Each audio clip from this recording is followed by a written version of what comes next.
안녕하십니까, 팟캐비입니다. 본격적으로 수학의 진짜 재미라는 책의 본문을 읽어보겠습니다. 본문 제일 처음에 나오는 이야기는 강력한 수학의 힘입니다. 제목이 이거죠. 다른 저자들도 비슷할 텐데 글의 맨 앞에는 어떤 걸 넣고 싶냐 하면은 많은 독자들의 관심을 확 끌어당길 수 있는 매력적인 포인트를 앞에 넣고 싶어 합니다. 저도 그래요. 그리고 그걸 위해서 맨 앞에 있는 본문을 구성을 했습니다. 그런데 단지 매력적인 부분만 넣는 것으로는 불충분하고 시간이 지나도 읽을 만한 괜찮은 책이 되기 위해서는 맨 앞에 들어가는 그 매력적인 포인트가 전체 내용의 필수적인 혹은 결론적인 내용과 연결이 되어 있어야 됩니다. 가능하면 결국 하고 싶은 말, 최종적으로 해야 될 핵심적인 내용을 단도직입적으로 바로 시작하는 것이 낫습니다. 저도 이 원고의 맨 앞부분에서 그런 것을 좀 욕심을 냈습니다. 그래서 수학의 진짜 재미에 대해서 내가 무슨 말을 하고 싶은가 스스로 반출해보고 제가 수학에 대해서 매력을 느꼈던 그 점을 말하고 싶었어요. 그게 뭐냐면 수학의 강력한 힘이죠. 뭐 수학이 아름답다, 수학이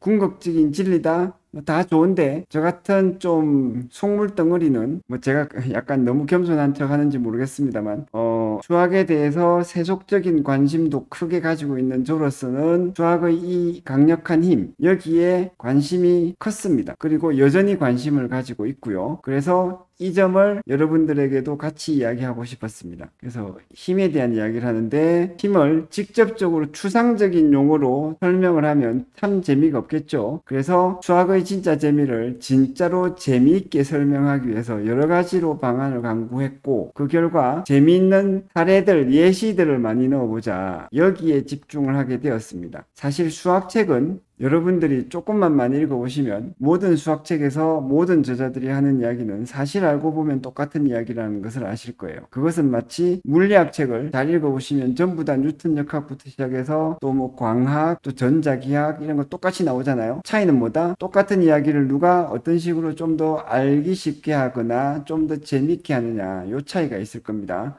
객관적인 지식이 잘 확립되어 있는 쓸모 있는 유용한 학문의 경우에 항상 그렇다고 저는 생각을 합니다. 수학도 그 중에 하나죠. 그래서 당연하게도 제대로 된 수학책은 내용이 똑같다. 차이는 뭐다? 얼마나 재밌게 얼마나 알기 쉽게 설명하느냐 그 차이다. 그래서 그 사례로 저는 제가 오랫동안 재밌어 했던 이 이야기를 골랐어요. 1960년대에 한강이 범람하고 있을 때 매년 한강 상류에 댐을 지어서 한강 하류의 범람을 막으려고 했던 그 시대의 이야기입니다. 그래서 책의 원고를 잘 보시면 이 원고를 제가 굉장히 짧고 간결한 문장으로 좀 속도감 있게 소개하기 위해서 나름대로 문장을 열심히 다듬었습니다. 여러분들이 어떻게 느끼실지 모르겠는데 좋게 못 느끼셨다면 저의 문장력이 부족한 거죠. 어쨌든 거두절미하고 쫙쫙쫙 나와서 맨 마지막에 정주영 회장이 압구정동 땅을 딱 사버린 거죠. 그래서 이 이야기를 제가 대학교 1학년 때 들었는데 제 동생한테서 들었던 이야기입니다. 듣고 나서 오랫동안 궁금했어요. 이게 정말 실화일까? 압구정동에 가보니 전부 현대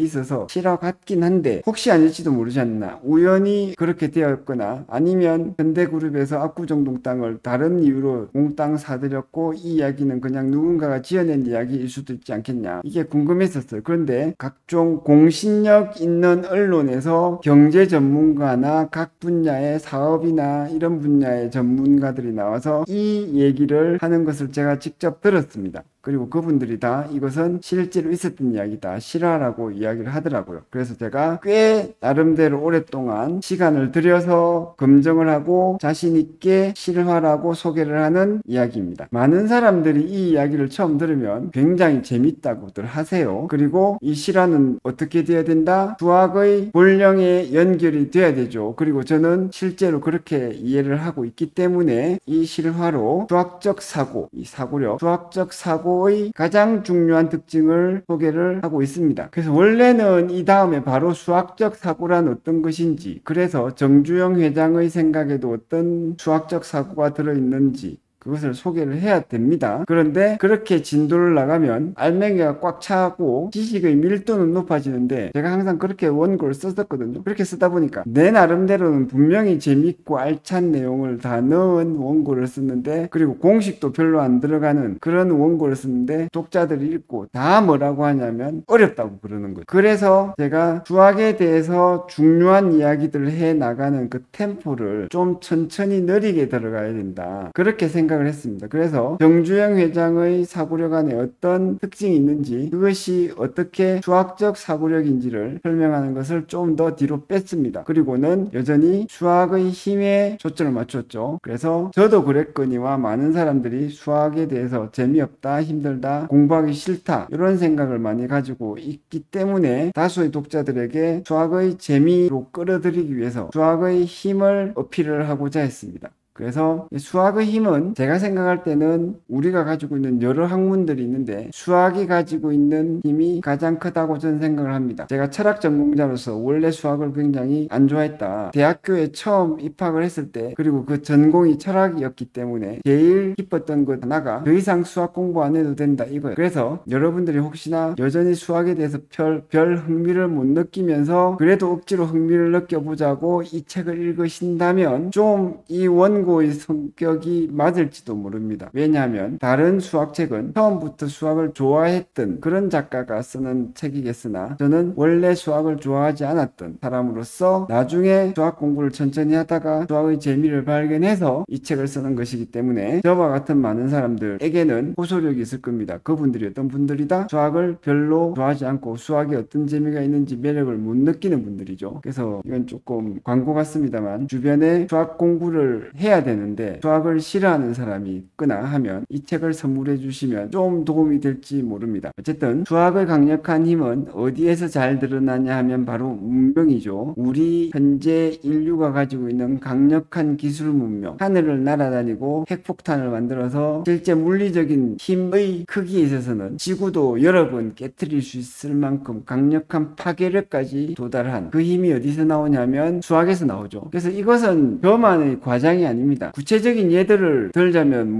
맥스웰 방정식 때문에, 이 방정식이 없으면 전기 기술이 발달할 수가 없고, 이 전기 기술이 없으면 우리는 아무리 물질적으로 히토류나 좋은 석유나 있어도 스위치를 딱 올려서 형광등 켜고 밤에 잘 때 스위치 딱 꺼서 형광등을 끌 수 있는 그런 문명, 그런 기술을 가질 수가 없어요. 특히 맥스웰 방정식, 요거는 공부하면 공부할수록 대단한데 어떤 점에서 그러냐면, 정말 이 방정식, 수학적 방정식이 없으면은 이 기술이 불가능하다, 이런 결론에 도달할 수 있는 그런 수학의 힘을 보여주는 분야입니다. 포탄을 쏘아서 탄도를 계산한다, 이거는 현대적인 수학이 없더라도 글쎄요, 주먹구구식으로 내지는 근사값을 굉장히 정교하게 발전시키는 방식으로 경험을 쌓아서 기술을 축적을 해서 찾아낼 수 있지 않을까, 이런 상상을 저는 했는데, 그런 식으로 수학을 배제하고 기술 문명이 그래도 가능할 수 있지 않을까라고 상상해 보는 한에서 이 전기 기술은요, 맥스웰 방정식이라는 굉장히 수학적인 표현이 없이는 불가능하다, 이런 결론에 도달하게 됩니다. 그래서 그 이야기를 여기서 좀 했고, 근데 지금 영상에서는 이 이야기를 좀 더 강력하게 하고 있습니다. 그럼에도 불구하고 현대 문명의 중심에 수학이 있다는 것을 사람들은 잘 모르기도 하고 잘 받아들이려고 하지 않는 것 같아요. 그래서 이 모리스 클라인이라는 굉장히 유명한 수학책 저자도 이렇게 말을 했더라고요. 수학이 근대 문화에서 중요한 요소다라고 말하면 사람들이 믿을 수 없다거나 아니면 믿으려고 하지 않는다. 글쎄, 우리나라 학생들은 좀 아닐 것 같습니다. 우리나라 학생들 같은 경우에는 수학이 이렇게 중요하고 기술 문명에서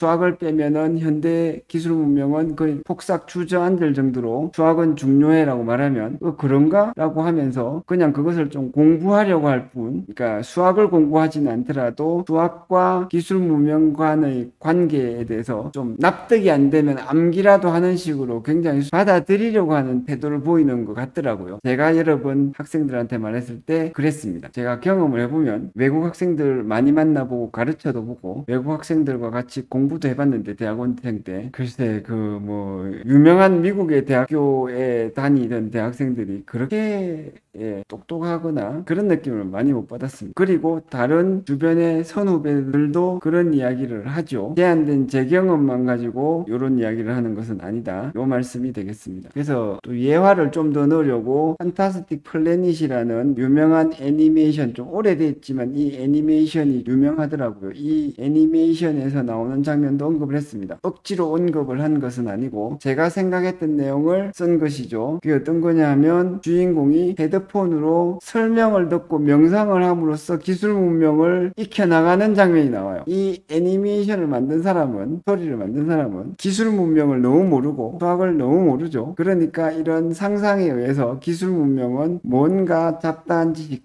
특히 암기 과목적인 지식, 많은 상식들을 머리에 암기, 외움으로써 지식이 늘어나고 그 지식들로 기술 문명이 발전할 수 있다라고 생각하는 그런 참으로 문송한 스타일의 지식을 가지고 시나리오를 쓴 것 같습니다. 하기야 문송하지 않고 정말 이과계적인 제대로 된 지식을 가지고 있었으면 재미있는 애니메이션 스토리는 안 나왔을 것 같긴 해요. 이러나 저러나 어쨌든 그래서 이 애니메이션 자체가 잘못됐다라고 할 수는 없을 것 같습니다. 애니메이션은 일단 재밌어야 되고 사람들한테 영감만 주면 되니까. 그럼에도 불구하고 이 애니메이션에서 기술 문명이 헤드폰을 끼고 설명을 듣고 명상을 함으로써도 구축되더라. 요것을 사실로 받아들이면 안 된다. 요건 강조할 수 있을 것 같습니다. 그 다음에는 판타스컬렌 이거는 상상력으로 써낸 이야기라면 수학의 힘을 진짜 잘 보여주는 역시 놀라운 사례가 있죠. 2200년 전에 수학자 에라토스테네스가 3대 수학자 중에 한 명은 아닌데 요 원고는 실제 출판될 때 수정되었습니다. 에라토스테네스라는 그래도 유명한 수학자가 지구의 크기를 거의 정확히 재했던 것이 2200년 전에. 2200년 전이 언제입니까? 우리나라로 치면 거의 삼국시대 시대인데 삼국시대인 그 옛날 아니면 거의 고조선 시대가 끝나고 삼국시대로 넘어올 시대인가요? 하여튼 그 옛날에 누군가가 지구의 크기를 정확하게 됐다. 이 상상할 수 있습니까, 여러분? 이걸 그냥 우리는 수학 교과서나 과학 교과서에서 이런 걸 배우니까 뭐 2200년 전에 이런 사람이 이렇게 쟀다고 하더라. 그럴 수도 있겠네 하는데 곰곰이 생각해 보면 대단히 놀라운 일이에요. 또 중세 시대를 거치면서 우리는 서양의 중세 시대를 이야기합니다. 중세 시대를 거치면서 지구가 둥글다라는 이것도 좀 제대로 모르고 지냈던 세대가 있고 그런 시대였는데 그렇게 역사적으로 사람들의 지식이 발전해 오고 어떤 때는 퇴보도 하고 그랬는데 2200년 전에 지구가 둥글다는 것을 알 뿐만 아니라 그 크기를 정확히 쟀다. 이거 참 놀라운 일이죠. 그래서 어떻게 쟀냐면 이제 우물에 비치는 햇빛에 대한 이야기를 읽고 가진 날의 햇빛의 각도를 재서 각도가 기울어진 것을 이용을 해서 지구의 크기를 잰 겁니다. 이 수학적인 기술은 옛날 2200년 전의 기술이기 때문에 지금으로 보면 간단해요. 그래서 그것은 수학적인 내용을 자세하게 설명하면 지루하기 때문에 제가 그림 하나로 설명을 했습니다. 요거죠. 그래서 시에네라는 도시에서는 햇빛이 어느 날 가진 날 수직으로 떨어진다. 정확히 머리 꼭대기 위에 있는 겁니다. 그러면 거기에서 웬만큼 떨어진 도시에서는 얼마? 7도다. 그럼 이 그림만 알면은 요 7도 그럼 요 쭉 해가지고 계산을 할 수 있겠죠. 요 그리로. 그래서 공식은 또 막상 해보면 이렇게 간단합니다. 근데 놀라운 것은 뭐다? 정주영 회장 이야기와 비슷한데 이렇게 생각을 했다는 거죠. 정주영 회장도 생각이 놀라운 점은 그거 아닙니까? 맨 마지막에 정주영 회장이 회사로 돌아가서 비서한테 물에 잠기는 땅 다사 이 말을 했다라는 그 대목을 듣는 순간 모든 것이 이해가 됩니다. 논리죠. 그러나 문제는 뭐다? 그 말을 듣기 전에 나라면 저 상황에서 비서한테 무엇을 시킬 것인가? 정주영 회장처럼 생각을 못하는 거죠. 이것도 마찬가지입니다. 이 지금 수학적인 지식은 중학교에서 수학 공부만 제대로 잘해도 쓸 수 있는 딱 그 정도의 굉장히 단순한 도형 지식 아닙니까? 그래서 이걸 딱 보면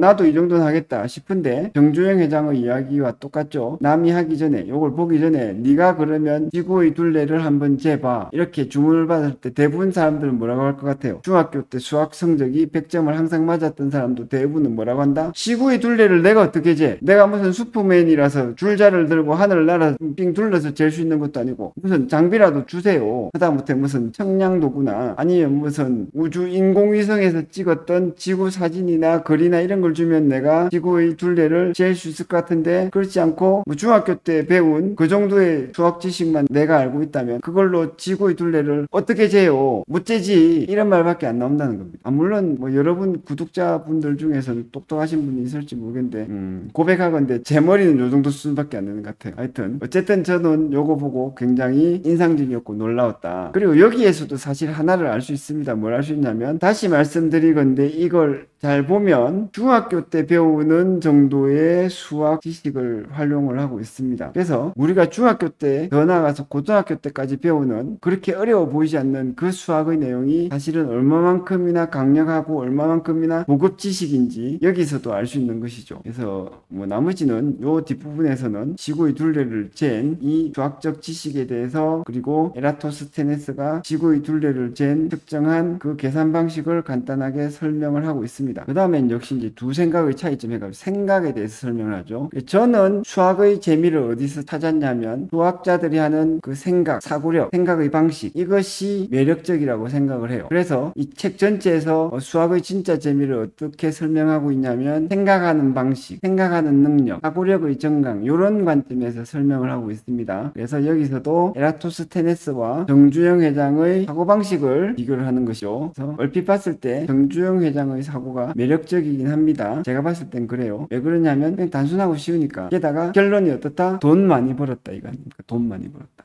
매력적이죠. 그러나 알고 보면 에라토스테네스의 생각은 비록 더 어렵고 복잡하지만 더 강력한 생각이다. 정주영 회장의 생각이 해외 수학책이나 어떤 사고력 책이나 이런 데 소개될 가능성은 좀 적은데 반해서 에라토스테네스의 이 생각은 모든 수학책이나 정말 많은 과학책이나 이런 데 소개가 될 겁니다. 왜냐하면 그만큼 대단한 생각이거든요. 이 정도 사고력을 가지고 있으면 정주영 회장처럼 돈을 많이 버는 정도를 넘어서 뭐라도 할 수 있을 것 같아요. 제가 추측할 수 있는 것 이상의 것을 할 수 있을 겁니다. 그래서 두 가지를 짚어보면서 정주영 회장과 에라토스테네스의 사고력의 차이를 소소하게 짚어봤습니다. 대단히 진지하게 이것이 중요한 의미를 갖지는 않아요. 이런 소소함이 없으면 원고가 너무 딱딱해지고 어려워져서 이런 소소한 이야기도 좀 했어요. 그래서 정주영 회장의 사고는 뛰어나지만 미쳐넘는 사람들한테 무용지물이죠. 그래, 여름마다 천이 범람하는 그 땅을 다 사면 돈 벌 수 있겠군. 문제는 뭐다? 미천이 없다. 내 통장 안에 100만 원도 없으면 땅값이 오를지 알아도 못 사는 거죠. 즉 뭐냐면 좋은 생각을 가지고 있으나 미쳐넘는 사람한테는 무용지물이다. 에라토스테네스의 생각은 어떻다?